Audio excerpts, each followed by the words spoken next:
Salam Skapsa, bisa. Santun menuju prestasi dalam kompetensi. Baik pelajar Skapsa pada mata pelajaran Pekerjaan Dasar Teknik Otomotif kelas 10 semester genap. Hari ini kita akan membahas tentang jacking, blocking, dan lifting. Untuk itu, mari kita simak video berikut ini.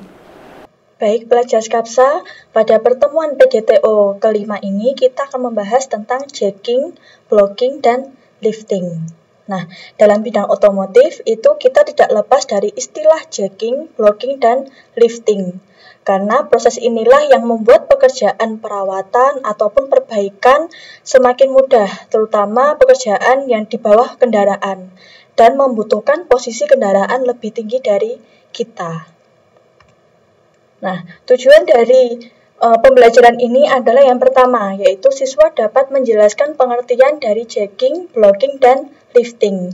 Yang kedua, siswa dapat menjelaskan fungsi dari jacking, blocking, dan lifting. Yang ketiga, siswa dapat menyebutkan macam-macam dari jacking, blocking, dan lifting. Dan yang terakhir adalah siswa dapat memeragakan penggunaan jacking, blocking, dan lifting. Langsung saja, untuk pengertian jacking itu adalah suatu proses di mana kendaraan yang akan kita lakukan memerlukan perawatan dan perbaikan dan diangkat sebagian atau keseluruhan. Jadi, apabila kalian tidak mengetahui apa itu pengertian dari jacking, pasti kalian mengetahui arti dari mendongkrak. Nah, jacking atau mendongkrak itu sama. Ya, jadi apabila kendaraan yang akan kita lakukan itu membutuhkan perawatan atau perbaikan, itu diangkat sebagian atau keseluruhan. Nah, dari dongkrak itu ada dua macam, yaitu dongkrak mekanik dan dongkrak hidrolik. Untuk dongkrak mekanik berarti menggunakan tenaga manusia sebagai penggerak utamanya. Karena dari kata mekanik berarti membutuhkan tenaga manusia. Kalau yang dongkrak hidrolik berarti membutuhkan tenaga hidrolis dari tekanan fluida. Lanjut, untuk macam-macam dongkrak itu ada beberapa, yaitu ada dongkrak gunting, dongkrak botol, dongkrak buaya, dongkrak botol M atau buaya. Jadi kalau untuk dongkrak botol M atau buaya, itu perpaduan antara dongkrak botol dan dongkrak buaya. Lalu yang kelima ada dongkrak kereta, berarti digunakan untuk kereta. Dan yang terakhir ada dongkrak penyangga. Kita bahas satu-satu. Yang pertama ada dongkrak gunting. Dari kata-katanya kita bisa tahu ya, dari kata gunting berarti memang bentuknya seperti gunting. Ya, jadi dongkrak gunting itu merupakan dongkrak bawaan dari sebuah kendaraan. Dan dongkrak ini praktis, tidak memakan tempat terlalu banyak. Namun, karena masih menggunakan ulir, maka tenaga yang dikeluarkan untuk mengangkat kendaraan itu lebih banyak ya daripada dongkrak hidrolik. Ya, gambarnya seperti ini.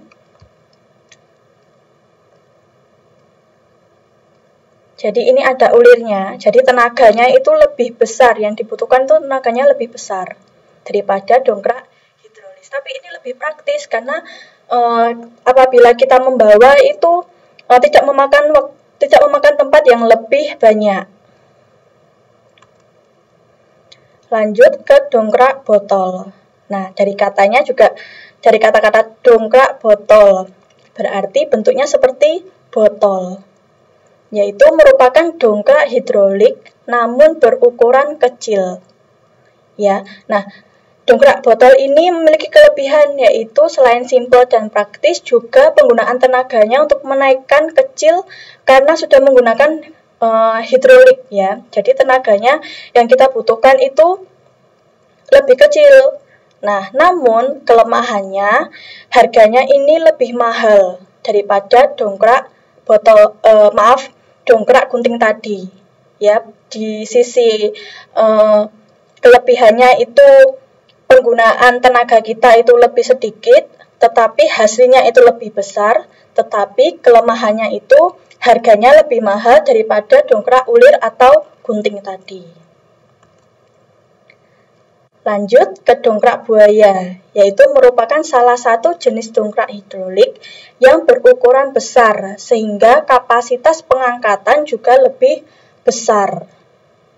Nah, dongkrak ini memiliki 4 roda, ada 4 roda di sini, sehingga bisa ditarik atau didorong. Nah, kelebihannya itu kapasitas pengangkatannya lebih besar. Ya, bisa digunakan pada mobil dengan ground clearance. Lalu kekurangannya itu adalah harganya jauh lebih mahal daripada dongkrak botol. Nah, selain itu kekurangannya adalah bentuknya juga besar sehingga tidak bisa dibawa kemana-mana. Nah, ini tadi, yaitu adalah dongkrak botol M atau buaya. Jadi perpaduan antara dongkrak botol dan dongkrak buaya. Nah, dongkrak ini mempunyai kelebihan, yaitu bisa mengangkat beban mulai dari 22 ton sampai 50 ton. Namun, kelemahannya adalah tidak mudah untuk dipindah-pindah. Jadi apabila kalian menggunakan dongkrak botol M buaya ini, kalian tidak bisa memindah-mindahnya. Beda dengan dongkrak botol yang tadi, karena bentuknya kecil, jadi bisa dibawa kemana-mana. Nah, ini kita lanjut masuk ke pengertian blocking, yaitu adalah proses menahan salah satu roda jika bagian lain kendaraan akan diangkat menggunakan dongkrak. Nah, hal ini dimaksudkan agar kendaraan tidak tergelincir ketika diangkat. Jadi, bisa dikatakan dengan blocking itu adalah menahan. Menahan apabila kendaraan kita akan didongkrak, maka kita harus tahan agar kendaraannya tidak tergelincir. Nah, ada macam-macam blocking, itu ada beberapa, yaitu ada safety stand dan padok motor. Untuk safety stand, itu adalah untuk menopang dan pengaman ketika proses perbaikan atau perawatan kendaraan yang sudah dilakukan proses jacking atau mendongkrak. Nah, kalau padok motor ini, itu adalah untuk menyangga motor. Nah, biasanya ini digunakan untuk motor-motor sport, yang kebanyakan tidak memiliki standar internal. Untuk blocking, itu ada 2 macam, yaitu pengganjal tetap, sehingga ketinggiannya itu tidak bisa dirubah-rubah. Dan yang kedua, itu adalah pengganjal yang dapat di-setel, yaitu pengganjal yang dapat diubah-ubah ketinggiannya menggunakan pin atau rack dan thread. Contohnya, yaitu semisal menggunakan pin dapat diposisikan dengan ketinggian tertentu, tergantung lubang yang tersedia pada pengganjal. Nah, ini kelebihannya kalau menggunakan blocking yang dapat di-setel, karena ketinggiannya ini bisa diatur sesuai dengan benda yang akan kita angkat. Lanjut, cara menggunakan dongkrak. Yang pertama itu adalah letakkan ganjalan pada ban belakang apabila bagian depan kendaraan yang diangkat. Jadi ingat ya, apabila bagian kendaraan depan yang akan diangkat, maka bagian belakang itu harus diganjal. Nah, seperti ini. Sebaliknya, letakkan ganjalan pada ban-ban depan apabila bagian belakang kendaraan yang diangkat. Jadi harus tidak sama ya. Jadi apabila bagian belakang itu akan didongkrak, maka bagian depan harus diganjal. Begitupun sebaliknya, apabila bagian belakang yang akan didongkrak, maka bagian depan yang harus diganjal. Lalu selanjutnya adalah dongkrak ditempatkan di tempat yang telah ditentukan. Sebelum dongkrak mulai mengangkat, periksalah sekali lagi apakah tempat pengangkatan kendaraan tepat berada di tengah-tengah saddle dongkrak. Jadi apabila pengangkatan kendaraan itu tidak berada di tengah-tengah saddle dongkrak, maka bisa menjadikan dongkrak itu slip sewaktu kita mengangkat kendaraan. Slip atau dengan kata lain tergelincir. Nah, jadi sebelum mengangkat atau menurunkan kendaraan, itu kita harus periksa bahwa tidak ada orang atau sesuatu di sekitarnya. Jadi harus bersih ya. Apalagi kita harus berhati-hati apabila ada di bawah kendaraan. Jadi jangan sekali-kali bekerja di bawah kendaraan yang hanya ditopang dengan dongkrak saja. Jadi topanglah kendaraan tersebut dengan menggunakan stand atau penopang. Selanjutnya adalah pengertian lifting, yaitu adalah proses mengangkat atau menaikkan kendaraan keseluruhan, sehingga kita bisa leluasa bekerja di bagian bawah kendaraan. Nah, untuk macam-macam lifting, ditinjau dari penggeraknya car lift, itu dibagi menjadi 3, yaitu ada mekanis, hidrolis, dan pneumatik. Nah, dari kata-kata ini kita bisa tahu, kalau untuk mekanis berarti menggunakan ulir untuk menggerakkannya. Tetapi kalau hidrolis berarti memanfaatkan tenaga dari tekanan fluida, contohnya zat cair, yaitu ada oli, minyak yang dikompresi sehingga bertekanan. Nah, itu tekanannya itu membuat lift itu menjadi naik atau turun. Lalu untuk pneumatik berarti memanfaatkan tenaga dari tekanan udara. Kalau ditinjau dari penggeraknya itu ada 3, tetapi kalau ditinjau dari bentuknya car lift itu ada 4, yaitu single post, double post, four post, dan yang terakhir adalah lifting chain hoist. Nah, ini gambar-gambarnya. Ini ada forklift, jadi ini bisa naik dan turun. Lalu lifting chain hoist. Lalu ada single post car lift, jadi ini ada 4 lengan. Ya. Lalu ada double post car lift. Ini berarti mobilnya itu berada di tengah-tengah sehingga bannya itu menggantung. Dan ini lebih aman. Ya, lebih aman lagi menggunakan four post car lift. Ini lebih aman lagi.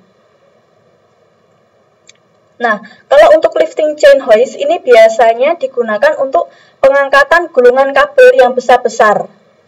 Ya, biasanya untuk PLN itu dalam pengangkatan gulungan kabel yang besar itu menggunakan lifting chain hoist. Nah, ini cara menggunakan car lift itu adalah pindahkan kendaraan ke atas car lift. Posisikan kendaraan seimbang dan tepat pada dudukan car lift. Ya, posisikan kendaraan seimbang, berarti tepat di tengah-tengah. Lalu, hilangkan benda yang mengganggu di sekitar car lift. Seperti tadi yang saya jelaskan, bahwa tidak ada benda-benda yang mengganggu di bawahnya, jadi harus steril di bawahnya. Lalu, pencet tombol ke atas motor listrik. Dan yang terakhir, apabila terdapat pengaman atau lock, jangan lupa proses locking harus dilakukan. Apabila ada pengaman tambahan, maka harus dilakukan ya. Nah, untuk tugasnya, yang pertama adalah jelaskan pengertian dari jacking. Jadi sudah saya jelaskan. Lalu yang nomor 2 adalah apa fungsi dari safety stand. Yang ketiga adalah sebutkan macam-macam dongkrak. Yang keempat, yang terakhir adalah sebutkan macam-macam car lift ditinjau dari bentuknya. Nah, tadi kan ada beberapa macam, jadi sampean sebutkan.